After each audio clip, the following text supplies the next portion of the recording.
ताजा टीवी के सागर मंथन कार्यक्रम में आप सबका स्वागत है। आज हम एक उस विषय पर बातचीत करेंगे जिस विषय की बहुत चर्चा पूरे हिंदुस्तान में क्या पूरी दुनिया में रही, और वो है ओलंपिक। ओलंपिक का जो कुंभ है, विश्व कुंभ जो है, खेल कुंभ, अभी 14 अगस्त को उसका पटाक्षेप हुआ पेरिस में, फ्रांस की राजधानी। और ये पूरे विश्व का खेल का कुंभ माना जाता है। या पूरी दुनिया के देश आते हैं, खेलते हैं, और एक प्रतियोगिता होती है और एक प्रकार का ये बैरोमीटर माना जाता है। जिस देश को जितने मेडल मिलते हैं, गोल्ड हो, सिल्वर, ब्रॉन्ज, उसके हिसाब से उसका खेल जगत में कद बनता है। उसका कद माना जाता है कि इसका कद ये है क्योंकि इसने इतना गोल्ड जीता। वही प्लेयर की भी हाथ, जिसने गोल्ड जीता वो प्लेयर का एक अलग स्टेटस बनता है। ये आपको बताने की जरूरत नहीं, आप सभी जानते हैं। तो पेरिस में जो ओलंपिक हुआ, वैसे तो हर ओलंपिक मैच बहुत महत्वपूर्ण होते हैं, इन पेरिस का ओलंपिक में भारत की कुछ आशाएं थी।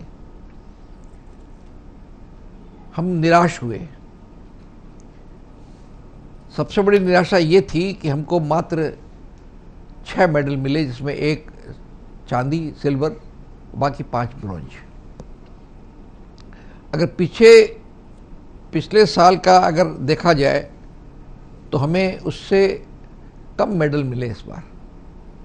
और भारत का स्थान जो पहले 48वां था,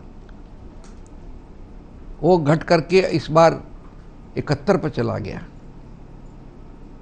और हमसे ज़्यादा पाकिस्तान, चूँकि एक प्रतिस्पर्धा होती है पाकिस्तान की, तो पाकिस्तान जो है वो 62 रैंक में आया। मैंने हमसे बेटर हुआ क्योंकि उनको एक गोल्ड मिल गया था। तो जो हमारी आशाएं थी, जो प्राइम मिनिस्टर ने भी कहा था कि कम से कम मुझे आशा है कि 2 डिजिट में हम मेडल लेंगे, यानी 10, कम से कम 10 मेडल लेंगे, तो वो आशा पर पानी फिर गया। हमने तैयारी बहुत की थी, लगभग 400 करोड़ रुपए खर्च भी किए थे, लेकिन फिर भारत को निराशा कैसे मिली, क्यों मिली? और हर बार जब ओलंपिक्स का पटाक्षेप होता है तो हम ये प्रण लेते हैं कि हम अगले ओलंपिक में बेहतरीन करेंगे और उस तरह से तैयारी भी करेंगे। लेकिन कितनी तैयारी होती है उसका पता तो तब लगता है जब ओलंपिक होता है। तो आज हम इस बात की चर्चा करेंगे कि भारत का जो उम्मीदें थी, ओलंपिक से जो उम्मीदें थी, पेरिस ओलंपिक से, वो हमने किस आधार पर ये उम्मीदें की, उसका आधार क्या था? कोई बेसिस तो रहा होगा उस उम्मीद का। और ये क्यों नहीं हम उस उम्मीद पर खरे उतरे, अपनी ही उम्मीद पर क्यों खरे खरे उतरे, उसके क्या कारण थे? पहला, लेकिन हमारी बातचीत सिर्फ उस तक सीमित नहीं है कि हम पुरानी चीज़ों पर ही सिर्फ समालोचना करें। हमें ये भी सोचना है, हम ये भी बातचीत करेंगे कि आगे क्या होना चाहिए। आज दुनिया में खेल बहुत महत्वपूर्ण है, शिक्षा का अभिन्न अंग है वो। शिक्षा और खेल एक दूसरे के सिक्के के 2 पहलू हैं। तो ये जो 2 पहलू है, दूसरा पहलू, शिक्षा में हमारी बहुत प्रसार हुआ है, देश में काफ़ी प्रसार हुआ है। और हमारे यहाँ जो रिजल्ट निकलते हैं तो 90%, 92%, 94% की झड़ी लग जाती है, 98-99% तक मार्क आते हैं। लेकिन खेल के मामले में हम पीछे क्यों हैं, ये बड़ा दुख है हमको। हालांकि हमने खेल के लिए काफ़ी प्रयास किए हैं, खेल के महत्व को भी समझा है। बचपन में जब हम थे, मेरा जब बचपन था उस वक्त हमारे घर में कहा जाता था कि पढ़ोगे लिखोगे बनोगे नवाब, और खेलोगे कूदोगे होगे खराब। ये कंसेप्ट था, बहुत गलत कंसेप्ट था कि खेल कूदने से आप खराब होंगे,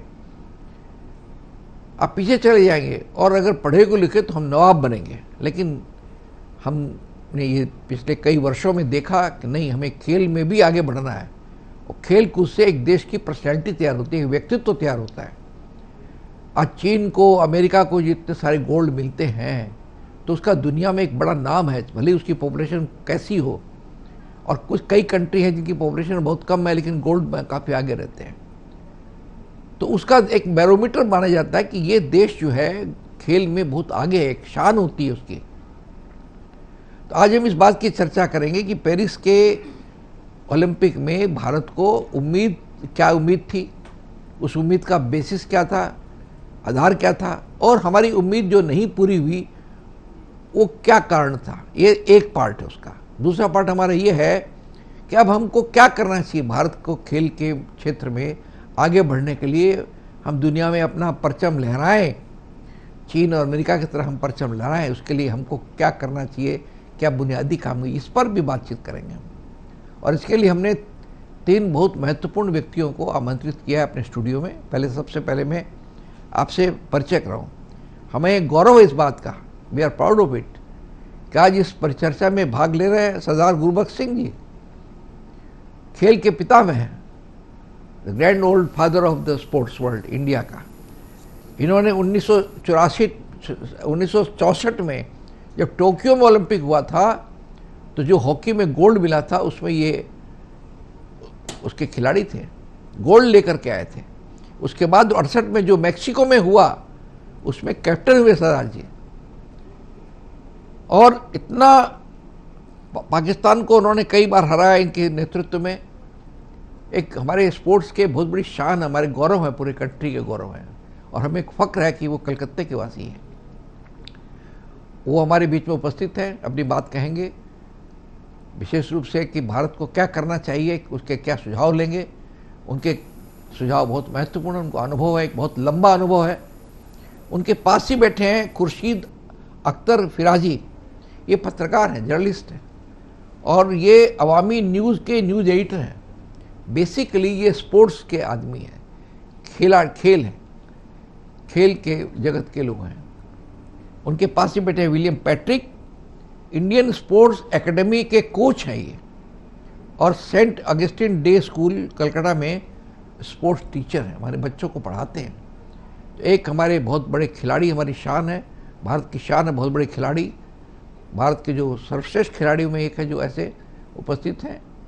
एक हमारी उपस्थित है पत्रकार जो कम्युनिकेशन वर्ल्ड के इम्पोर्टेंट, और एक व्यक्ति हैं जो खुद ट्रेनर हैं, प्रशिक्षक हैं, बच्चों को खिलाते हैं, यानी भविष्य तैयार करते हैं।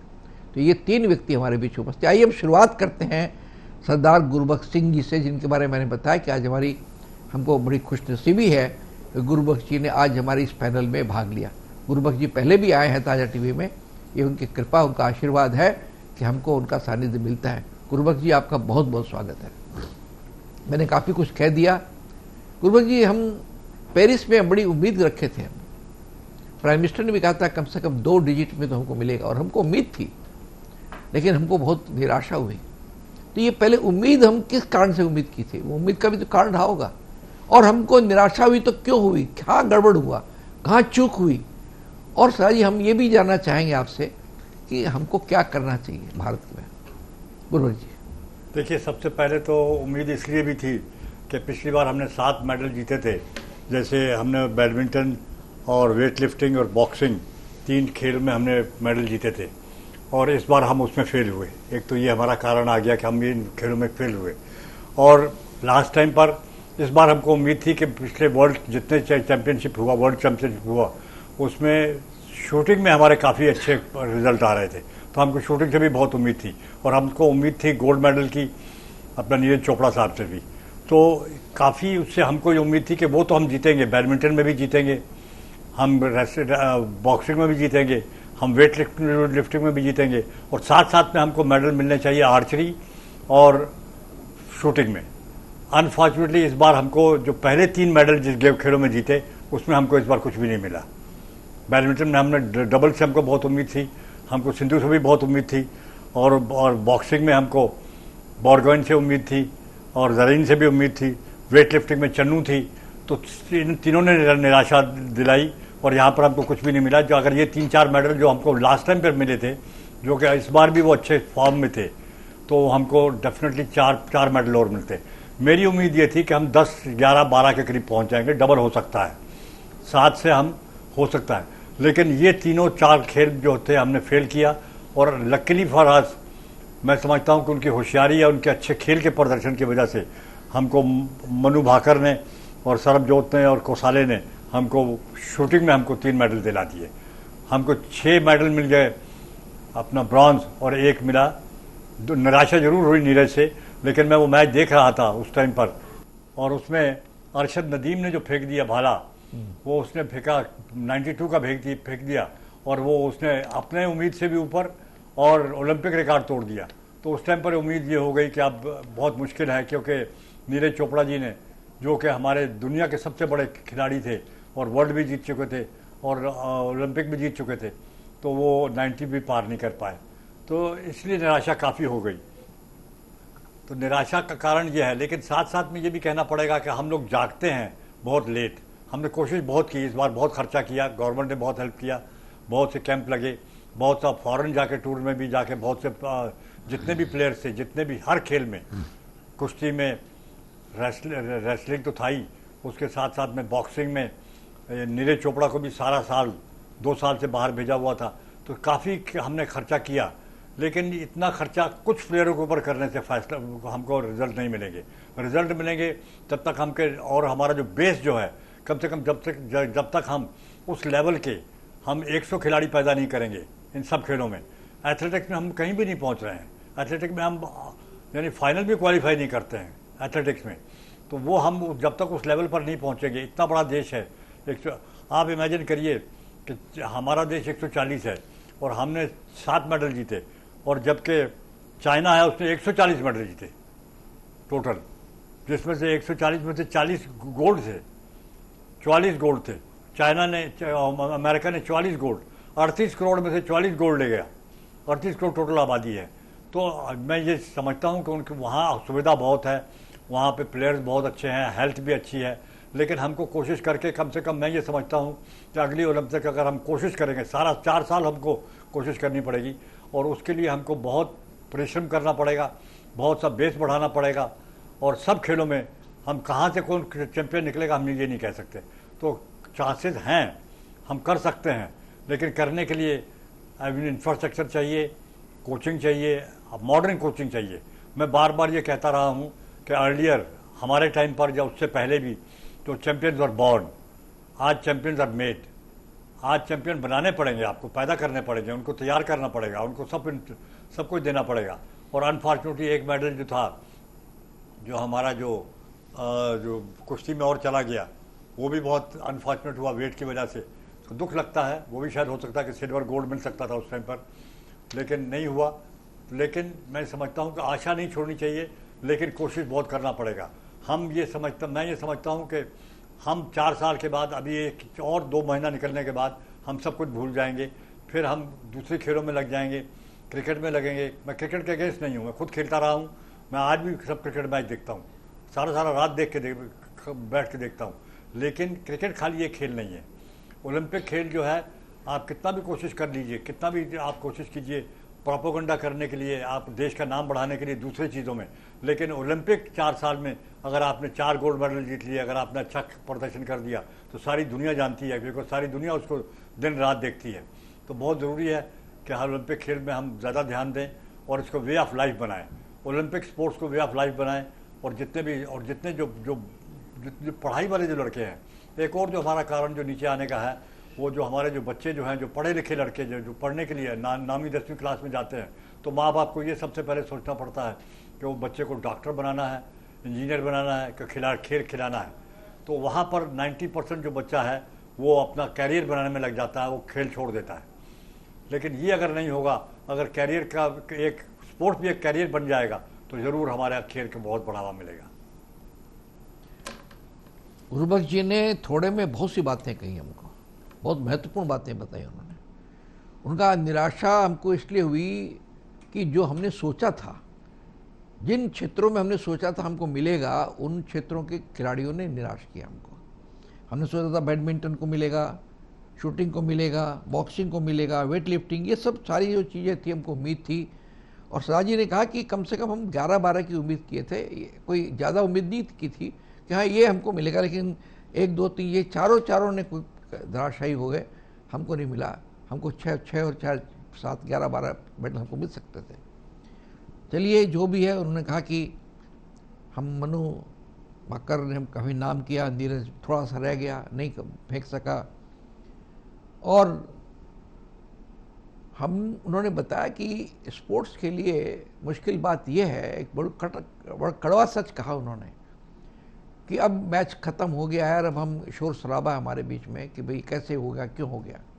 2 महीने बाद हम सब भूल जाएंगे और हम फिर लग जाएंगे अपने वही काम में, फिर वही क्रिकेट वही है। बोला मैं क्रिकेट के खिलाफ नहीं हूँ, मैं खुद भी क्रिकेट खेला हूँ, लेकिन किसी एक खेल के लिए हम इतना हो जाए तो उससे दूसरे खेल का नुकसान होता है। उन्होंने उनको बताया, इशारा किया उन्होंने कहा कि आज चाइना, आज अमेरिका जैसे बहुत हमारी से बहुत कम पॉपुलेशन है, लेकिन आज वो कहाँ पहुँच गया। चाइना ठीक पॉपुलेशन हमारे बराबर है, कितना माने 140 मेडल किसको बोलते हैं, उसमें 40 गोल्ड, इस तरह के माने बड़ा निराशा होती है, लेकिन हम लोग कर सकते हैं, निराशा की कोई बात नहीं है। उन्होंने 2-3 सुझाव दिए। पहला तो एक इंफ्रास्ट्रक्चर तैयार होना होगा, मॉडर्न कोच चाहिए हमको, और चैंपियंस, उनका चैंपियंस आर नॉट बॉर्न, पैदाइश चैंपियन नहीं होता आदमी, उनको बनाया जाता है। चैंपियंस आर मेड, इसलिए हमको बनाना पड़ेगा। जैसे बाकी कंट्री बचपन से, छोटेपन से बच्चों को ट्रेनिंग करते हैं, उनको खिलाते हैं, और हर क्षेत्र में, यानी किसी एक क्षेत्र में, हर क्षेत्र में खिला करके उनको तैयार करते हैं, उस प्रकार हमको भी ट्रेनिंग देनी पड़ेगी। वे ऑफ लाइफ, उनका एक वर्ड यूज़ किया, वे ऑफ लाइफ। स्पोर्ट्स होना चाहिए वे ऑफ लाइफ। मुश्किल ये है कि बचपन में तो हर माता पिता सोचता है कि बच्चा मेरा खेल में बहुत अच्छा होगा, लेकिन जो ही बड़ा होता है सोचता है डॉक्टर बनेगा, इंजीनियर बनेगा, किसी कॉर्पोरेट कंपनी का चेयरमैन बनेगा, इस तरह की उसके में दिमाग होते। स्पोर्ट्स कैरियर बनेगा ऐसा नहीं सोचते लोग। तो स्पोर्ट्स को जब तक हम कैरियर नहीं बनाएंगे, या कुछ बच्चे हमारे कैरियर नहीं बनाएंगे स्पोर्ट्स को, और उस कैरियर में पूरी सरकार, पूरी व्यवस्था, पूरा प्रशासन उनकी हर तरह से मदद नहीं करेगा, तब तक हम स्पोर्ट्स के में हमको निराशा मिलेगी। ये बहुत बहुमूल्य बातें, बहुत महत्वपूर्ण बातें हमको सरदार जी ने बताई, और उन्होंने ये कहा कि आशा नहीं छोड़नी चाहिए, आशा हमको रखनी चाहिए, और आशा के अनुसार काम भी करना चाहिए। तब जा कर के आज हम जो भी हैं बदल सकता है, तस्वीर बदल सकती है, मौसम बदल सकता है। ये कहना सरदार गुरबख्श सिंह जी के, हमने कई बहुत महत्वपूर्ण बातें उनसे समझी। सबसे महत्वपूर्ण है कि उन्होंने बताया कैसे भारत को वो ग्लोरी मिल सकती है जो चाइना और अमेरिका को मिली है, लेकिन उसके लिए बहुत प्रयास करना पड़ेगा, बहुत मेहनत करनी पड़ेगी। एक लंबी जर्नी है, एक लंबी यात्रा है जो पूरी करनी पड़ेगी, लेकिन संभव है। भारत एक बहुत बड़ा देश है, बहुत यहाँ पर गाँव में बच्चे को में हुनर है, उन हुनर को कोई ट्रेन नहीं कर सकता। हुनर को जो खेल के लिए बच्चों को मिलना चाहिए वो नहीं हो सकता। बच्चों की हेल्थ ख़राब रहती है, उनके माँ बाप की हेल्थ ठीक नहीं है, तो बच्चे की हेल्थ कहाँ ठीक हुई। कई बातें हैं जो बेसिकली समझ करके, इस पर विचार करके तैयार करना पड़ेगा, एक खाका, एक रोड मैप तैयार करना पड़ेगा, तब जा कर के हम कर सकते हैं। सिर्फ पैसा बर्बाद करने से, पैसा खर्च करने से कोई स्पोर्ट्समैन नहीं बनता। ये कहना है हमारे सरदार गुरबख्श सिंह जी से। हमने उनसे बहुत महत्वपूर्ण बातें की, बहुत अच्छी रोशनी डाली उन्होंने। इसके पश्चात हम दूसरे प्रतिभागी के पास जाएं, इससे पहले हम लेते हैं छोटा सा ब्रेक। आप देखते रहिए सागर मंथन। सागर मंथन कार्यक्रम में फिर आपका स्वागत है। हम बातचीत कर रहे हैं ओलंपिक में भारत। ब्रेक में जाने के पहले सरदार गुरबख्श सिंह जी ने, जो खुद हॉकी के प्लेयर थे, जिनको गोल्ड मिला था 1964 टोक्यो में, उसके बाद भी उनका बहुत ब्राइट कैरियर रहा। उसके बाद में हमारी हॉकी टीम के वो कैप्टन भी रहे, बहुत खेला उन्होंने कई बातें कही हमसे। उन्होंने ये बताया कि हमको उम्मीद क्यों थी, हम फिर उस उम्मीद पर खरे क्यों नहीं उतरे, और भविष्य में क्या भारत को करना चाहिए खेल क्षेत्र में आगे बढ़ाने के लिए। इस पर भी बहुत कंक्रीट, बहुत व्यवहारिक, प्रैक्टिकल सजेशन उन्होंने दिए। आइए हम बात करते हैं एक बहुत बड़े एडिटर से। वो वैसे तो न्यूज़ एडिटर हैं, लेकिन स्पोर्ट्स में उनकी बड़ी महारत है। खुर्शीद अख्तर फिराजी साहब, जो न्यूज़ एडिटर हैं अवामी न्यूज़ के, उनसे बात करते हैं। स्पोर्ट्स एडिटर होने के नाते स्पोर्ट्स वर्ल्ड से वो हमेशा कनेक्टेड रहे हैं, स्पोर्ट्स की बारीकी को समझते हैं, और ओलंपिक की जो पीड़ा हमारे में है, उस पीड़ा को वो सिर्फ महसूस ही नहीं करते, बल्कि वो जानते भी हैं कि ये रग कहाँ दबी है, कैसे ठीक हो सकती है। आइए खुर्शीद साहब, आपका बहुत बहुत स्वागत है। तो हम आपसे भी यही जानना चाहेंगे कि इस पर हमको आशा थी, बहुत उम्मीद थी। पिछली बार आप आए थे तब आपने कहा भी था उम्मीद है इस बार हम ओलंपिक करेंगे, और पिछली बार भी हमने बात की थी ओलंपिक की, लेकिन वो हमारी उम्मीद बहुत निराश हुई। हम क्या क्या कारण था उस उम्मीद का, क्यों निराश हुए? और जैसा हमारे सदा जी ने कुछ सजेशन दिए, वैसे हम चाहते हैं कि एक एडिटर होने के नाते, एक न्यूज़ एडिटर, एक स्पोर्ट्स मीडिया होने के नाते हम आपसे भी चाहेंगे कि हमारे स्कूल भारत में क्या कमी है, कैसे हम अपने खेल के स्तर को बहुत बेहतर कर सकते हैं। खुर्शीद अख्तर फिराजी साहब, ये वाकई बहुत ही अफसोस की बात है कि 140 करोड़ आबादी वाले मुल्क में सिर्फ 6 पदक आए। बहुत ही मायूसी हुई, लेकिन सही मानों में अगर देखा जाए तो हमको ये पता लगाना होगा कि आखिर हम खेल में इतना पीछे क्यों हैं। अभी आपने कहा कि हमने तालीम के मामले में बहुत आगे तरक्की की। बेशक आपका ये कहना बिल्कुल सही है कि हम तालीम के मामले में, टेक्नोलॉजी के मामले में बहुत आगे बढ़ गए हैं, लेकिन फिर भी खेल के मामले में हम इस कदर पीछे हैं तो क्यों हैं। तो ये सोचना होगा कि इस मुल्क में आज तरजीह किस बात को दी जाती है और किन मानों में हम अपने खिलाड़ियों का तहफ़्फ़ुज़ करते हैं। क्या खिलाड़ी वाकई इतने ख़राब हैं कि वो मतलब कि एक मेडल नहीं जीत सके, लेकिन महीनों जो सड़कों पर बैठकर एहतजाज करते हैं तो क्यों कर रहे हैं? क्या वजह है कि हुकूमत उनकी तरफ तवज्जो नहीं दे रही, और जब एहतजाज करते करते अचानक उनको ओलंपिक में भेज दिया जाता है कि जाइए मेडल लेकर आए। उसके साथ क्या होता है क्या नहीं होता है वो अलग मामला है। भले कोई तनाज़ा हो, कोई कंट्रोवर्सी साथ में हो, उस पर हम बहस नहीं करेंगे, लेकिन क्या हमने अपने प्लेयर पर पूरा ध्यान दिया कि वाकई उसका एक मामूली सा वज़न, जैसे कि अभी गुरबख्श सिंह साहब ने बताया कि केले के साइज़ का एक वज़न बढ़ गया तो उसको मतलब डिस्क्वालीफाई कर दिया। छोटे केले के साइज़, छोटा केला, हाँ, तो इस वजह से उसको ये कर दिया गया कि इतनी मेहनत का मतलब कि जिससे एक सोने का मेडल हमको मिल सकता था या चांदी का मेडल मिल सकता था, उस तक से उसको महरूम कर दिया गया। और हमने अपने सोचा नहीं कि हम अपने खिलाड़ियों के किस तरह से मुआवज़त करते हैं। आज हम पैसे के नाम पर करोड़ों रुपए लुटा देते हैं। आज हम आपको बताते हैं एक बार के दुनिया के में कि मनु भाकर ने जिस दिन पिस्टल में ब्रॉन्ज मेडल जीता, उसकी खबर छोटी सी ऊपर में आई और नीचे में बड़ी खबर ये आई कि आईपीएल का ऑक्शन इस महीने में होगा, इतना बड़ा। यानी कि आज क्रिकेट जो एक मुनाफा बख्श कारोबार बन गया है कुछ लोगों के दरमियान में। आज क्रिकेट को हम भगवान कह रहे हैं, क्रिकेट के खिलाड़ी को हम भगवान कहते हैं। क्या वाकई भगवान है? कि आदमी तो महज आदमी होता है, भगवान कैसे हो सकता है? वो कोई अपने आप को अगर भगवान समझने लगे तो ये तो गलत है। हम खिलाड़ी को सर पर बैठा लेने की कोशिश करते हैं, लेकिन क्या खिलाड़ी वाकई इस लायक है? आज हम क्रिकेट के खिलाड़ियों को हद से ज़्यादा पैसा देते हैं। क्या हम पिस्तौल मनु भाकर को पहले जानते थे? जानते भी नहीं थे। क्या मतलब कि पीवी संधू क्यों नाकाम हुई? कभी इसका पर हमने बहस किया? कभी बहस नहीं करने की कोशिश करते हैं। आज आपने जो कहा कि ठीक है कि अभी ओलंपिक ख़त्म हो गया, हम लोग घर में आराम से बैठ गए, उसके बाद सोचेंगे कि अब क्या होगा क्या नहीं होगा, लेकिन ऐसे नहीं होता है। आज देखिए स्पेन एक छोटा सा मुल्क है, खूबसूरत मुल्क है, लेकिन आज वो फुटबॉल में, हॉकी में और दूसरे बेसबॉल में किस कदर आगे बढ़ चुका है।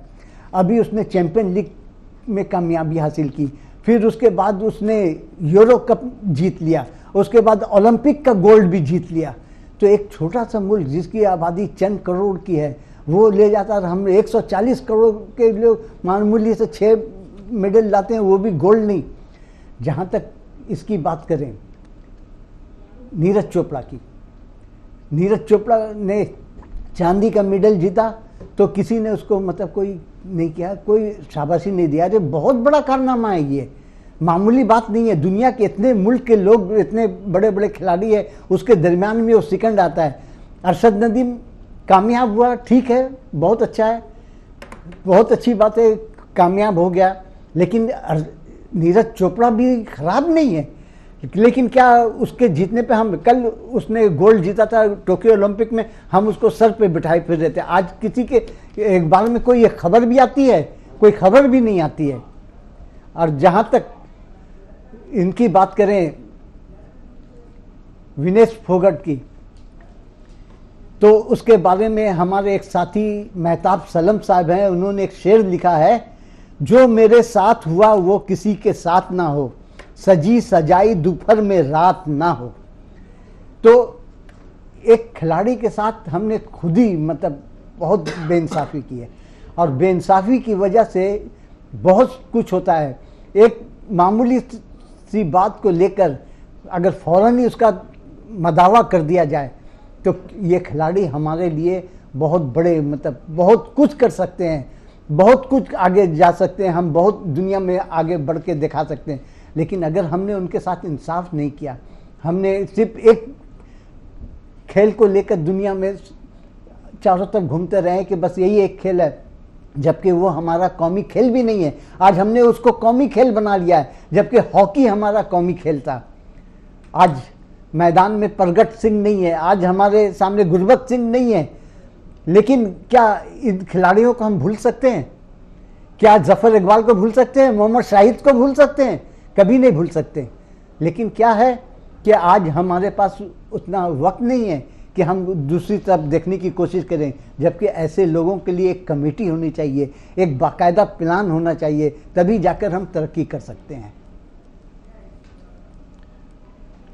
खुर्शीद अख्तर फिराजी ने कुछ बातें जो गुरबख्श जी ने कही थी उनको पर जोर दिया, कुछ नई बातें उसमें जोड़ी उन्होंने कहा कि ये बिल्कुल सही है कि पढ़ाई में, टेक्नोलॉजी में हमारे देश मुल्क ने, जो मैंने शुरू में कहा था, बहुत आगे तरक्की की है। लेकिन हमारे यहाँ स्पोर्ट्स के मामले में बड़ी मायूसी का मामला सारा। ठीक जब ओलंपिक होने को होता है तब हम कुछ तराउट से लाते हैं और कुछ प्लेयर को तैयार करते, जाइए गोल्ड लेके आइए, जैसे कोई बाज़ार में खरीदार जा रहा है कोई खरीदने के लिए। लेकिन वो नहीं हो पाता। इसके बहुत से कारण उन्होंने बताया। इन्होंने बताया कि जिन खिलाड़ियों के साथ जो व्यवहार करना चाहिए, उन्होंने फोगट का उदाहरण दिया। इस प्रकार से उसके साथ व्यवहार हुआ। कल्पना कर सकते हैं, अगर हम स्पोर्ट्स में हमारी दिलचस्पी है, अगर हम चाहते हैं कि स्पोर्ट्स में आगे बढ़ें, तो जो भी मसला हुआ, जो भी उसका अन्याय हुआ, उसको बैठ कर सलटा लेना चाहिए था, बात कर लेनी चाहिए थी। लेकिन बात नहीं की उस वक्त। उसके दिल पर बड़ी चोट पर चोट करते गए, चोट पर चोट करते गए। राजनीतिक नेताओं ने चोट की उसको किसी ने देखा नहीं, और बाद में वो जैसे गई, उसके साथ क्या हुआ सब जानते हैं। तो उन्होंने कहा कि हमें इसी तरह संधू के साथ क्यों नाकाम हुई, इसको समझना पड़ेगा। हर चीज़ स्पोर्ट्स मैन को समझना पड़ेगा। हमें कुछ स्पोर्ट्स के ऊपर खर्च कर देने से, कुछ काम कर देने से काम नहीं होता। उन्होंने कहा एक स्पेन बहुत छोटा सा देश है, हमारे मुकाबले बहुत छोटा सा देश है, लेकिन वो जो स्पेन है वो फुटबॉल में, हॉकी में, सब में हमसे बहुत आगे है, सब चीज़ में आगे है। उन्होंने कहा कि जैसे नीरज चोपड़ा जब उस गोल्ड लाया था, उस वक्त हमने सिर्फ कंधे पे चढ़ा लिया, उसके बाद कोई पता ही उसका किसी को नहीं कर रहा है। उन्हें एक उदाहरण दिया कि जब उनका नीरज चोपड़ा का चल रहा था, उस वक्त आपके आईपीएल मैच को लेकर के उसी दिन के बाद है उसका काफ़ी अखबारों में बड़ी तरजीह करके छापा, जैसे आईपीएल बोल रहे। क्रिकेट हमारा कौमी खेल नहीं है, हमारा कंट्री का खेल नहीं है। क्रिकेट खेला जाता है, अच्छी बात है, वो खेलना को, हर खेल को हम सर आंखों पर रखते हैं, लेकिन हमारा कौमी खेल, जो हमारा कौमी खेल उसमें हम पीछे है। जैसे हॉकी, जिनके सबसे बड़े चैंपियन हमारे पास बैठे हैं गुरबख्श जी। हॉकी हमारा खेल, जो हमारे अपने खेल जहाँ हम बढ़ सकते हैं आगे, उन पर हमने बहुत ही उदासी बरती हमने। और मैं सब में एक चीज़ और जोड़ देता हूँ, अगर आप मुझे इजाज़त दें खुर्शीद साहब, कि हमारी जितनी स्पोर्ट्स बॉडी है, प्राय सब स्पोर्ट्स बॉडी में उसके मेन जो करता रहता कौन है, वो पॉलिटिकल लोग हैं, वो स्पोर्ट्समैन नहीं है। अभी एक पीटी उषा को हमने बनाया है, वो भी उसका ओनर कौन है? अब तो कॉर्पोरेट कंपनी आ गई उसके अंदर में। खैर वो आए, अच्छी बात है, फंडिंग होगी, लेकिन स्पोर्ट्स का काम जो है वो प्रैक्टिकल जो स्पोर्ट्समैन हैं, मंजे हुए खिलाड़ी हैं, उनको दिया जाना चाहिए दायित्व। पीछे में कॉर्पोरेट कुछ कंपनी रहे अलग, कुछ अलग बात है। तो इस प्रकार उन्होंने कई जो प्रैक्टिकल बातें हैं उन्होंने कही हमारे देश में कि होनी चाहिए, एक फिज़ा बननी चाहिए स्पोर्ट्स के में हमारा इंटरेस्ट है, ये एक महसूस होना चाहिए। ओनली हमारे ओलंपिक के समय महसूस होता है कि कोई बड़ा स्पोर्ट्स हो रहा है। ये बातें, कई बातें हमें बताई खुर्शीद अख्तर फिराजी साहब ने। बाद में उसके नेक्स्ट हम बातचीत करेंगे तो और उनके कुछ बिंदुओं पर बात करेंगे। इस प्रकार सरदार गुरबख्श जी ने कहा, खुर्शीद अख्तर फिराजी ने कहा, बहुत सी महत्वपूर्ण बातें रखी। इसके पश्चात हम बात करेंगे एक ट्रेनर से, एक ऐसे व्यक्ति से बात कर रहे हैं जो इंडियन स्पोर्ट्स एकेडमी के कोच हैं। लेकिन समय हो गया ब्रेक का, हम लेते हैं छोटा सा ब्रेक। आप देखते रहिए सागर मंथन। सागर मंथन कार्यक्रम में फिर आपका स्वागत है। हम परिचर्चा कर रहे हैं ओलंपिक में भारत, और ब्रेक में जाने के पहले पत्रकार खुर्शीद अख्तर फिराजी साहब ने कई बातें रखी। हम क्यों हारे, क्यों हमको निराशा हुई, क्या कारण उसके, और क्या करना चाहिए। क्या हमें ऐसा उद्यम करना चाहिए कि खेल में भारत को उन देशों के मुकाबले में बनाए जो देश भारत दुनिया में चैंपियन होते हैं। कई सुझाव दिए उन्होंने। आइए हम बात करेंगे अब विलियम पैट्रिक साहब से, जो जिनके बारे में मैंने बताया इंडियन स्पोर्ट्स एकेडमी के कोच हैं, सेंट ऑगस्टिन डे स्कूल में कलकत्ता में स्पोर्ट्स के टीचर हैं। तो विलियम पैट्रिक साहब, आपका बहुत बहुत स्वागत है। आपसे कुछ खास बातें हम करेंगे। आप कोच हैं, यानी आप तैयार करते हैं बच्चों को। जैसे सदा जी ने कहा कि चैंपियंस आर मेड, अब उस मेड के आप उसके वन ऑफ द मेकर हैं। आप मेकर हैं। आपने देखा होगा कि ट्रेनिंग देश में वो बच्चे को क्यों नहीं ट्रेनिंग मिल जा पाती है, क्या कारण उसके।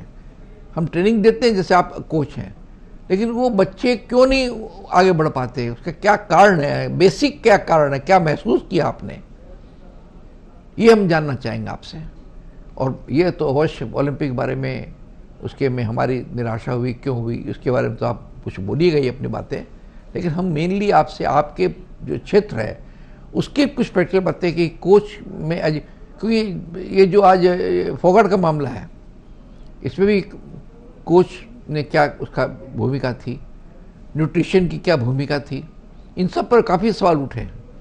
तो एज ए कोच आप क्या महसूस करते हैं पैट्रिक साहब? सर्वप्रथम मेरी तरफ से ताज़ा टीवी चैनल देखने वाले दर्शकों को प्रणाम। और मैं बहुत सौभाग्य हूं कि गुरबख्श सिंह सर जी, जिन्होंने ओलंपिक खेले थे, उनके साथ में मैं इस विषय में बात कर रहा हूं। और कुर्सी साहब, जो कि एक स्पोर्ट एडिटर है, उनके साथ भी मैं टेबल साझा कर रहा हूं। और सबसे बड़ा धन्यवाद मैं नेवर जी को देना चाहता हूं कि नेवर जी जब भी सोचते हैं कि विलियम को बुलाया जाए तो उन्होंने मुझे इनविटेशन देता है। आज का जो विषय है ओलंपिक, देखिए ओलंपिक गेम कुछ दिन पहले ख़त्म हो गया। हमारे पैनलिस्ट लोग जो भी कुछ बोले हैं मैं उससे 100% सहमत करता हूं। और ये ओलंपिक 4 इयर्स के बाद आता है। इस बार 6 मेडल्स हम लोग को मिला है और लास्ट बार से 1 मेडल हम लोग को कम भी मिला। आपका कोई भी गेम्स या टूर्नामेंट आएगा चले जाएगा, लेकिन उसका जो नेक्स्ट रिजल्ट क्या होगा उसको हम लोग को उसमें एनालाइज करना चाहिए। मैं कि स्कूल के तरफ से युक्त हूं। मैं छोटे बच्चे से लेकर आपका स्टैंडर्ड से एज 16, 18, 20 इयर्स के बच्चे लोग को मैं देखता हूं। हमारे यहाँ मैं एक एकेडमी में भी कोच हूं, जो कि मैं उसको भी चलाता हूं। नेवर सर जो बोले कि ट्रेनिंग ये बच्चे लोग को दिया जाता है, उन लोग इस जगह में क्यों नहीं आ सकता जिससे कि हमारा इंडिया और भी तरक्की करे। हिंदुस्तान स्पोर्ट्स में वो तरक्की नहीं है जैसे कि होना चाहिए। इसका बहुत सा कारण है जो मैं आपको संक्षेप में बता सकता हूं। मैं स्कूल लेवल से हूं। स्कूल लेवल में स्पेशलाइज्ड सभी कोई टीचर्स है, दूसरे टीचर्स है, हमारा प्रिंसिपल्स है, मैनेजमेंट है, मैक्सिमम इंक्लाइन रहता है स्टडीज के मैटर के ऊपर में। मैक्सिमम उन लोगों को क्लासेस दिया जाता है। सप्ताह में 1 दिन ही स्पोर्ट्स पीटी क्लास होती है। तो उसमें हम क्या करा सकते हैं, क्योंकि हमारा इंफ्रास्ट्रक्चर उतना कुछ खास नहीं है जिससे मैं बच्चे लोग को उस तरह का तालीम दे सकता हूं। लेकिन हमारे तरफ से हम जितना कोशिश करते हैं कि बच्चे लोग को हमारे स्कूल में ना हो, मैं पास्टरगंज ग्राउंड में भी कभी कभी बुलाता हूं। और विवेकानंद स्पोर्ट्स ग्राउंड है जो साउथ कलकत्ता में, मैं वहां पर रेगुलर वाइज फुटबॉल सिखाता हूं। Saturdays and Sunday morning 7 to 10 o'clock। सबसे दुख की बड़ी बात ये होती है कि मैं कभी केवल मैनेजमेंट या प्रिंसिपल सर या मेरे हेडमास्टर उनके ऊपर में मैं ये नहीं देना चाहता हूं, लेकिन एक बात और भी है क्या कि एक बच्चे को जो मैं रिक्रूट करता हूं, बच्चे लोग जब आते हैं जब क्लब में खेलने के लिए, पेरेंट्स का बहुत बड़ा एक भागीदारी होती है। पेरेंट्स का जो भागीदारी होता है, यदि बच्चे लोग को ठीक ट्रैक में, ठीक समय में या रेगुलर बेसिस में यदि नहीं लाए तो शायद नहीं हो सकता है कि हमारे जो ओलंपिक आ रहा है या और भी जो भी गेम है उसमें बच्चे लोग अच्छा कर सकते हैं। मैं एक छोटा सा उदाहरण देना चाहता हूँ। रिसेंटली एशियन इंटरनेशनल स्कूल हम लोग को इन्वाइट किए थे लड़कियों लोग को फुटबॉल खेलने के लिए, तो उसमें से कुछ बच्चियां नाम दे दी थी, फाइनल लिस्ट में नाम आ गया था। उसके बाद मुझे फोन करके बोली कि सर मैं नहीं खेल सकता हूं। उनका तो ये व्यू नहीं था ना, उनका कल ये व्यू नहीं था कि वो बोल देगी मुझे कि फोन करके कि सर मैं नहीं खेल सकूंगा। उनका पेरेंट्स भी उनको सम्मत किया होगा कि आप मत खेलो। आज यदि एक्सपोजर ना हो बच्चियां लोग का या प्लेयर्स लोग का, तो एक्सपोजर से ही आगे बढ़ सकता है। तो मेरा एक रिक्वेस्ट, सबसे बड़ा रिक्वेस्ट है, पेरेंट्स को भी थिंकिंग करना पड़ेगा, सिस्टमेटिक होना चाहिए। पढ़ाई लिखाई जो होता है उसको भी सिस्टमेटिक करना चाहिए। उसके साथ साथ आपको स्पोर्ट्स, कोई भी स्पोर्ट्स, ऐसा नहीं है कि केवल फुटबॉल, वो क्रिकेट हो, वेट लिफ्टिंग हो, टेबल टेनिस हो, उसमें आपको जाना पड़ेगा। और एक सबसे बड़ा बात यह है कि स्पोर्ट्स खेलने के लिए आपको एक अच्छा जगह आने के लिए कैरियर बना के स्पोर्ट्स खेलना पड़ेगा। कैरियर में बहुत कुछ फैसिलिटीज है। ऐसा नहीं है कि हम यदि स्पोर्ट्स खेलते हैं तो मैं आगे जाके नहीं जा सकता हूं। मैं एज अ कोच हूं, आई एम अर्निंग, मैं अर्न कर सकता हूं। मैं एज अ डाइटिशियन हूं, मैं अर्निंग कर सकता हूं। मैं एज अ फिजियो हूं, स्पोर्ट्स के थ्रू मैं अर्निंग कर सकता हूं। मैं ट्रेनर बन सकता हूं। तो इसमें भी आपका एक तो ग्रेड है, आप बहुत ऊपर ले जा सकते हो। मैं एक चीज बता सकता हूं, हमारे मोहल्ले में या किसी के मोहल्ले में आप यदि जाइए तो आपको 10 इंजीनियर मिल जाएगा, आपको चार्टर्ड अकाउंटेंट मिल जाएगा, आपको डॉक्टर मिल जाएगा। लेकिन आप यदि खोज लीजिए अपने एरिया में, एक भी इंडियन प्लेयर को हम आपको दिखला सकते हैं कि एक भी इंडियन प्लेयर है जो कि आपके मोहल्ला से उठकर खेल रहा है। इंडियन तो छोड़िए ना, अब डिस्ट्रिक्ट बोलते हैं, मैं डिस्ट्रिक्ट लेवल बोल रहा हूं। डिस्ट्रिक्ट लेवल आप हमको बता दीजिए। डिस्ट्रिक्ट लेवल भी नहीं मिलता है, स्टेट लेवल भी नहीं मिलता। क्यों? क्योंकि एक स्टेज आते आते वो माता पिता बोलिए या सोसाइटी बोलिए या स्कूल बोलिए, कॉलेजेस बोलिए, उनको विड्रॉ कर लेता। क्या भैया आपको पढ़ना पड़ेगा, आपको पढ़ के ये बनना पड़ेगा। तो सबसे बड़ा बात है कि program planning has to be fixed. आपको फिक्स करके लेके जाना पड़ेगा कि आपका बच्चा का क्या चाहता है। और एक चीज है कि आप लोग सोचिए आपका बच्चा क्या चाहता है। आपका बच्चा, मैं ये नहीं बोलता हूं कि पढ़ाई से छोड़कर खेलने में आने के लिए, आपका बेटा का रुझाव यदि है, आपका बेटी का रुझाव है कि कोई स्पोर्ट्स में आगे बढ़ने के लिए, तो उनको थोड़ा से पुशअप कीजिए। आप पुशअप करके देखिए, 2 से 3 साल या 4 साल आप यदि पुशअप कीजिएगा तो वो एक अच्छा लेवल में चल जाएगा। यदि वो उस लेवल में उसको अच्छा ट्रेनर, अच्छा कोच, अच्छा फैसिलिटीज मिलेगा तो उसके ऊपर लेवल चल जाएगा। तो हम सभी को एज अ कोच मैं ये बोल रहा हूं कि मैं जो इतना बोल रहा हूं मुझे भी करना पड़ेगा। ऐसा नहीं है कि बच्चे मैं ले लिया हूं, बच्चे को छोड़ दिया हो, खेलो, ऐसा करो वैसा करो, नहीं चलेगा।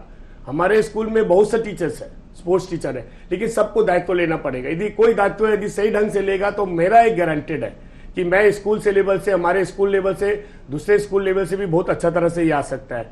माइंड सेट होना चाहिए, सभी का एक माइंड सेट होना चाहिए। हम लोग माइंड सेट करके नहीं करते हैं। चलो खेल लो, बच्चे को हम एक बरस भेज दिया, चलो आपको खेलने का मन है खेल लो, उसके बाद फिर विड्रॉ कर लेता है। तो विड्रॉ करने से तो उसका जो एक लिमिटेशन है वहां से फिर पीछे आ जाता है। ठीक है।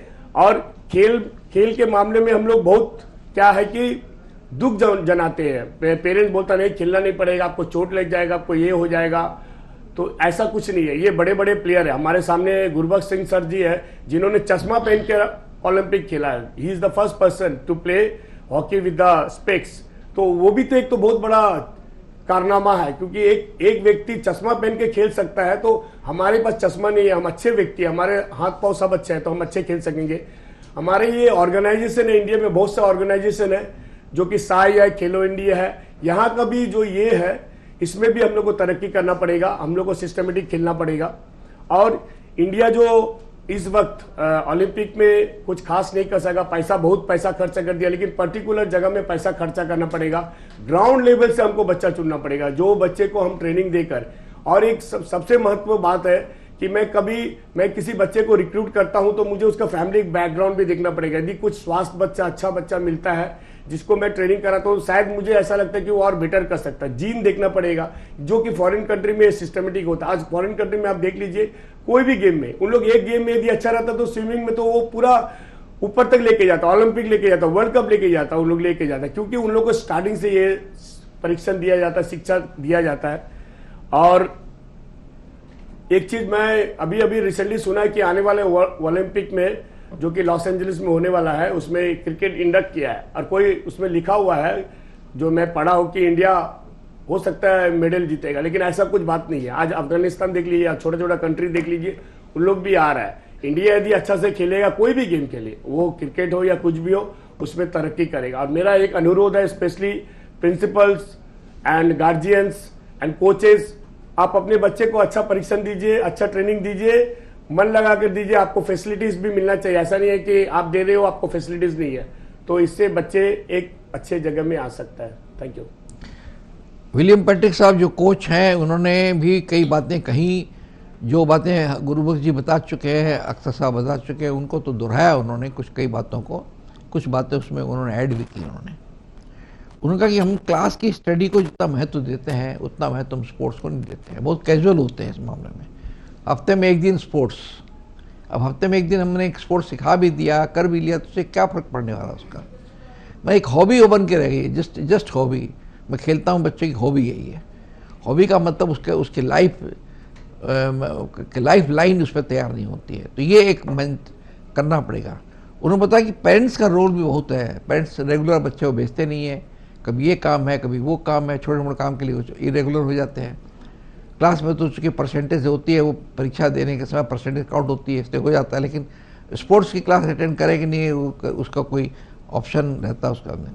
और कई बार लोग बाद में अच्छा स्पोर्ट्स करते हैं, बाद में उसको विड्रॉ कर लेते हैं क्योंकि उसको कोई कैरियर बनाना है। तो ये जो चीज़ें हैं ये बहुत बड़ी घातक चीज़ें हैं स्पोर्ट्स के लिए। सबसे बड़ा घातक परिणाम इन सब चीज़ों से होता है। उनका एक माइंड सेट हमारे यहाँ नहीं है, जो माइंड सेट दूसरी दुनिया के अन्य मुल्कों में है, जिसकी चर्चा हमारे बाकी दो प्रतिभागियों ने भी, वो माइंड सेट हमारे यहाँ नहीं है।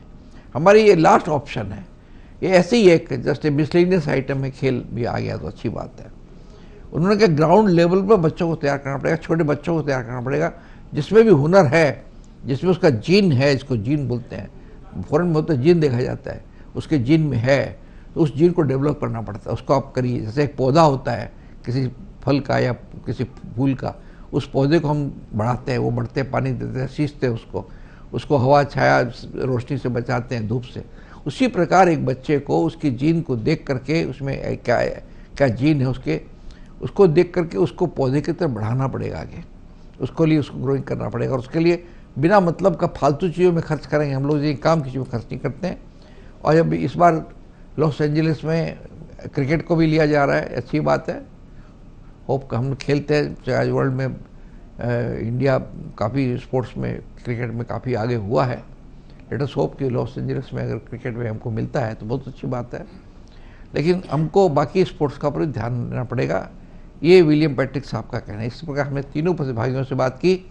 इसके बाद हम कुछ और बिंदुओं पर हमारे तीनों प्रतिभागियों से बातचीत करेंगे। फिलहाल लेते हैं छोटा सा ब्रेक, देखते रहिए सागर मंथन। सागर मंथन कार्यक्रम में फिर आपका स्वागत है। हम बातचीत कर रहे हैं ओलंपिक में भारत, और अभी हमारे तीनों प्रतिभागियों ने, सरदार गुरबख्श सिंह जी ने, विलियम पैट्रिक ने और गुरबख्श सिंह हमारे खुर्शीद अख्तर फिराजी ने, तीनों ने हम कैसे निराश हुए उस पर प्रकाश डाला, क्या करना चाहिए इस पर बातचीत की। आइए हम बात करते हैं विशेषकर गुरबख्श सिंह जी से, क्योंकि सबसे सीनियर मोस्ट व्यक्ति हैं गुरबख्श जी। हमने बहुत सी बातें की हमारे यहाँ समझ। आज जैसे हरियाणा है, वो भी हमारे देश का हिस्सा है, पंजाब है उसमें, लेकिन हरियाणा बाकी चीज़ में बहुत आगे नहीं है, लेकिन स्पोर्ट्स में बहुत आगे है। वहाँ हर जिले के अंदर में एक स्टेडियम मिलेगा आपको। उस प्रकार बाकी स्टेट्स क्यों नहीं तैयार कर पाते हैं? हरियाणा तैयार किया है तो, और जैसे इस फोगट के साथ हुआ मामला जो हुआ, इन सब मामलों में तो बड़ी निराशा हुई है। बाकी लड़कियां कैसे आगे बढ़ेंगी? जहाँ सेफ्टी ऑफ द वोमेन, लड़कियां ही, अब आज बंगाल में भी एक बड़ा इशू हुआ है सेफ्टी ऑफ द वोमेन, तो सेफ्टी नहीं होगी तो कैसे? इस बारे में क्या सुझाव आपका गुरबख्श जी? देखिए, सबसे पहले ये समझना पड़ेगा कि टोटल मेरे हिसाब से कोई 110-120 एथलीट्स गए थे। जी हाँ। उसमें से 24 हरियाणा के थे, 19 पंजाब के थे, तो 43 तो यहीं से हो गए। बाकी सारे देश ने उत्तर प्रदेश से शायद 1 या 2 थे, इतना बड़ा प्रदेश है हमारा, बंगाल से एक भी नहीं था। तो बहुत मुश्किल है कि ये सब देखना कि यहाँ पर इतना बड़ा देश है तो हर तरफ से प्लेयर आना चाहिए और बेस बढ़ना चाहिए। बेस बढ़ने का बात, मेरा बात ये कहता हूँ कि हम पकड़ के बैठ जाते हैं। आज मनु भाकर को हमने, हीरोइन है हमारे दिल में भी है, लेकिन हम सोचते हैं कि अगले 2 ओलंपिक में मनु भाकर ही लेके आएगी। जब तक उसको कंपटीशन नहीं मिलेगा, उसके अंदर में कंपटीशन होना चाहिए। नीरज चोपड़ा के साथ कंपटीशन होना चाहिए कि और 4 नीरज चोपड़ा पैदा हों। कंपटीशन जो है वो आपको ऊपर ले जाता है। मैं ये समझता हूँ कि मेरे टाइम पर हॉकी में ऐसे प्लेयर थे जो कि मेरे से खराब थे, कोई मेरे से बहुत अच्छे थे, लेकिन कोई जो अच्छे वाले थे वो नीचे चले गए, जो मेरे से खराब थे वो ऊपर चले गए। तो जब तक कंपटीशन नहीं होगा, और जब आपका कंपटीशन 4 से 5 जाएगा तो आप 6 पे जाने की कोशिश करेंगे, तो आपका कंपटीशन, तभी आप प्लेयर का स्टैंडर्ड बढ़ता है। तो हम कुछ खेलों को पकड़ के बैठ जाते हैं। अब जैसे हमने इस बार आर्चरी, और हमारे यहाँ बहुत खुशी होती है, बहुत कहते हैं कि ये भी 4th आया, ये भी 4th आया। 4th आना खराब नहीं है, ओलंपिक में जाना ही एक बहुत बड़ी बात है और वो उपलब्धता है कि आप ओलंपियन हो गए। लेकिन ओलंपियन होने के बाद में तो नेक्स्ट स्टेज तो ये है कि आपको मेडल लाना है, और उसमें जितने ओलंपियन ज़्यादा होंगे, अगर आपको 400 भेजेंगे तो उसमें से कम 40 निकलेंगे जो मेडल लेके आएंगे। अगर हमारे यहाँ अभी एथलेटिक्स में इतना ख़राब बेस है कि वहाँ पर हम लोग इंटरनेशनल क्वालिफाई करने के लिए हमको इतना इस लेवल पर आ गया, क्वालिफिकेशन है तो हम आ गए, लेकिन कंपटीशन नहीं है। तो हर खेल में जो भी हमारे अभी जीत के आए हैं उसमें हमको कंपटीशन बहुत ज़रूरी है, और उनको इंफ्रास्ट्रक्चर भी ज़रूरी है। और आज मॉडर्न, आज साइकोलॉजिस्ट ज़रूरी है, साइकोलॉजिस्ट ज़रूरी है, फिजियोलॉजिस्ट ज़रूरी है, खाना पीना जो है वो ज़रूरी है, और ये पैसा भी ज़रूरी है। और हम देखिए, आज मैं अच्छा लगता है मेरे को, मैं आपको बताऊं कि जब हम लोग ओलंपिक गोल्ड मेडल जीते थे हमको 30 पाउंड मिले थे, ब्रिटिश पाउंड। 30, उस टाइम पर पाउंड का दाम था 18 रुपया, 540 रुपया हमारा प्राइज मनी था। आज 5 करोड़ 6 करोड़ मिल रहा है, बहुत अच्छी बात है। लेकिन साथ साथ में जो चौथा आया है, जो ओलंपियन गया है, उसको क्या सुविधा मिल रही है? वो सुविधा बहुत ज़रूरी है, क्योंकि उसलिए और भी आएंगे कि हम ओलंपियन बने। ओलंपियन बनने के लिए भी तो बहुत मेहनत लगती है। ओलंपियन बनने के लिए इतना कोशिश करनी पड़ती है कि आप ये सोचेंगे कि ओलंपियन हम बने, और वो जितने ओलंपियन बनेंगे, जितने ओलंपिक में हम भेजेंगे, उसमें से ज़्यादा गोल्ड मेडलिस्ट, उसमें से गोल्ड मेडल, 2 गोल्ड मेडल अभी तक हम जीते हैं टोटल इंडिविजुअल में। ये हमारी हालत है। तो हम इसी में खुश हो जाते हैं कि हमारा 1 गोल्ड मेडलिस्ट मिल गया। लेकिन अगर 4 गोल्ड मेडलिस्ट निकलेंगे और 4 को कंपटीशन मिलेगा 20 से, तो डेफिनेटली हम आगे बढ़ेंगे। तो कंपटीशन जरूरी है, और उनको सारा साल कंपटीशन, जहाँ इंडिया में भी, इंडियन कोचिंग हम फॉरेन में कोचिंग दे रहे हैं, जो कि बहुत बहुत महंगी पड़ती है। इंडिया में कोचिंग इस लेवल का हो जाना चाहिए कि चाहे फॉरेन कोच को इंडियन कोचेज को तैयारी करे। इंडियन कोचेज जब तक तैयारी नहीं होंगे, आपका बेस नहीं बढ़ेगा। बेस हॉकी में भी, अब बहुत अच्छा लगा मेरे को कि 40 साल के बाद में पिछला ओलंपिक टोक्यो में हमने ब्रॉन्ज मेडल जीता, उसको फिर उसी को रिपीट किया, तो बहुत अच्छा लगा कि हॉकी का इम्प्रूवमेंट हुआ काफ़ी। 40 साल हम कुछ भी नहीं लिए थे, और उसके बाद में आप देखिए कि आप ये नीरज चोपड़ा ने जीता, कुशाले ने जीता, नए नए आ रहे हैं। लेकिन पहले शूटिंग में बहुत कुछ नहीं आया, लास्ट टाइम, इस टाइम पर बहुत कुछ आ गया। तो ये चलता रहेगा। लेकिन कंपटीशन और स्कूल कॉलेजेस में, मैं आपको बताऊं कि जब हम टोक्यो ओलंपिक्स में हम खेले थे, हम 64 में, तो मेरे साथ में 6 प्लेयर और थे जो कोई इंटर यूनिवर्सिटी हम इकट्ठा खेल चुके थे, अलग अलग यूनिवर्सिटी से, Aligarh university, Agra university, Punjab university. तो हम 6 प्लेयर थे एक ही टीम में, हॉकी टीम में। तो यूनिवर्सिटीज़ में हॉकी ख़त्म हो चुकी है, कॉलेजेस में हॉकी ख़त्म हो चुकी है। इवन कलकत्ता में कोई हॉकी का टूर्नामेंट कॉलेजेस का नहीं है, कोई फुटबॉल का टूर्नामेंट नामी नहीं है जिसमें से प्लेयर निकल के आए। तो जब तक आपका एजुकेशन में is also very important, education बहुत ज़रूरी है। खेल के मैदान में आप कहें कि आपको बिल्कुल एकदम से अनपढ़ आदमी को, अनपढ़ खिलाड़ी अच्छा हो, लीजिए उसको, लेकिन उसके साथ साथ में उसको, तो आज तो मॉडर्न एजुकेशन जो है, आज को सब कुछ जो एजुकेशन जो स्पोर्ट्स की होती है वो टीवी में होती है। वहाँ पे आपको सिखाया जाता है कि आपको क्या खाना है, खाना पीना सब कुछ। तो बहुत ज़रूरी है ये सब चीज़ें मिला के तभी हम प्लेयर पैदा कर सकेंगे। तो एक आपसे पूछते हैं खुर्शीद साहब, अब तो एडिटर हैं, इसमें मीडिया की क्या भूमिका है? मैं देखा जो आपने कहा कि हमारा कौमी खेल नहीं है क्रिकेट, फिर भी हम उसमें, लेकिन सबसे ज़्यादा तो मीडिया इसमें दोषी है। देखिए, जब क्रिकेट होता है तो हम ऐसा अखबारों में छापते हैं जैसे कोई बहुत बड़ा वर्ल्ड वार होने वाला है और बहुत बड़ी दुनिया, हिंदुस्तान की क्या तकदीर इसी में करते हैं। हम लोग दोषी नहीं है इसके लिए, दोषी संक्षेप में, टाइम नहीं है अपने पास। दोषी तो हैं। अब यही देखिए ना, एक कोच हमारा जो हम जिसको कहते थे वॉल ऑफ इंडिया, जी हाँ, जैसे राहुल द्रविड़, हाँ। इसने वर्ल्ड कप दिलाया, क्या वजह है कि उसको हटा दिया? उसको हटाने की कोई वजह नहीं थी, लेकिन बीसीसीआई का अपना पसंदीदा शख्स हो वो आके बैठ जाए। क्या गौतम गंभीर राहुल द्रविड़ से बहुत अच्छा है? नहीं है।